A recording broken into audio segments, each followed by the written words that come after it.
কুমিরের মুখী রয়েছে মেয়েটা, আর আমরা আনতে পারিনি,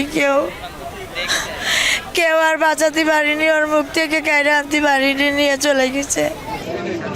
সোমবার রাত 8:30টার দিকে খানজাহান আলী রহমতুল্লাহ আলাহির মাজারের দিঘির পূর্ব পাশের ঘাটে গোসল করতে নামে 7 বছরের শিশু ফাতেমা। এ সময় দিঘিতে থাকা একটি কুমির তাকে পানিতে টেনে নিয়ে যায় বলে জানান প্রত্যক্ষদর্শীরা।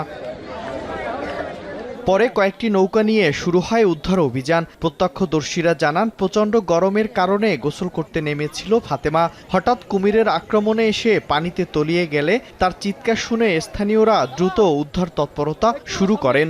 ডাইনি ফিরিগেই দেই কি জানো, বাচ্চা ডাক দিয়ে বলতেছে আম্মু আমার কুমিরই ধরছে। কুমির ধরেছে, ধরে ওর জানে ছিলে মিলে উঠিছে ওর মা ওরা, তখন এই পাশে সবাই পানিতে লাফায় পড়েছে। অবাধে চলাফেরা বা তা কুমিরের গায়ে স্পর্শ করা অথবা কুমিরকে খাবার দেওয়া এটি যেন বন্ধ হয়। যারা রক্ষণাবেক্ষণের দায়িত্বে আছেন তারা সঠিকভাবে পদক্ষেপ নিলে পরবর্তীতে যেন এই ধরনের ঘটনা না ঘটে।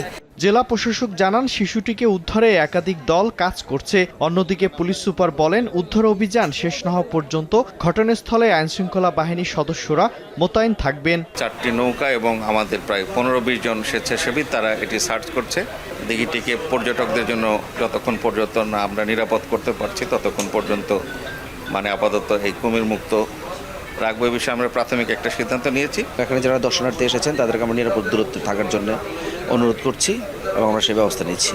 এ ধরনের ঘটনা যাতে ভবিষ্যতে না ঘটে সেজন্য দিঘির ঘাটে নিরাপত্তা বেষ্টনী বসানোর উদ্যোগ নেওয়া হবে বলে জানিয়েছেন স্থানীয় সংসদ সদস্য। ফেন্সিং এর ব্যবস্থা করব যাতে করে কুমির ঘাটের কাছে আসতে না পারে। আমরা সেই সিদ্ধান্তটা যখনই বাস্তবায়ন করার দিকে অগ্রসর হচ্ছিলাম ঠিক সেই মুহূর্তে এই দুর্ঘটনা আবার ঘটলো। তো আমরা চেষ্টা করছি একটা স্থায়ী সমাধান যাতে করে ভবিষ্যতে আর এরকম কোনো ঘটনার সম্মুখীন আমরা না হই। ফাতেমা একজন মানসিক প্রতিবন্ধী নারীর মেয়ে। মায়ের সঙ্গে মাজার এলাকায় বসবাস করত সে। সর্বশেষ খবর পাওয়া পর্যন্ত ফায়ার সার্ভিস ও স্থানীয়দের সহায়তায় উদ্ধার অভিযান অব্যাহত রয়েছে। সময় সংবাদ, বাগেরহাট।